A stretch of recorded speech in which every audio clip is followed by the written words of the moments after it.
Parents who were seated in the Laval courtroom became emotional when they heard the ruling that Pierre Ny St-Amand is now a high-risk accused. Ny St-Amand was found not criminally responsible after crashing his transit bus into a daycare in Laval 3 years ago, killing 2 children and injuring 6 others. Parents here say that after all the suffering that they've been through, this ruling was the bare minimum they expected. We cannot change the past, but at least, please, not let him do something else again. Goulet's daughter survived after she was pinned under the bus after the crash. She says she's relieved to hear Ny St-Amand will have a harder time being released.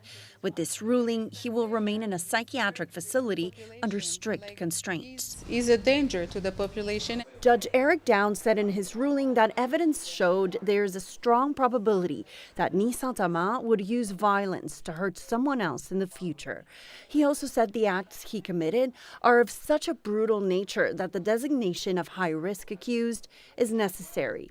The Quebec community was shaken to its very foundations, the very foundations where we try to explain an inexplicable horror, Judge Downs said in the courtroom reading from his ruling. He also ruled that the designation is constitutional after the defense argued it would violate his charter rights.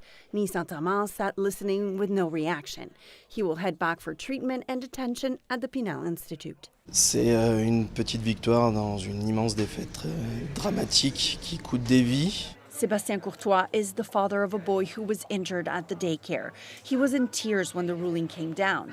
He says he's now thinking of the families who lost their children. Aujourd'hui, il y a des familles qui, eux, vivent à perpétuité une douleur incommensurable. Courtois says the ruling marks the end of one process, while some families are left to keep grieving a tragic loss.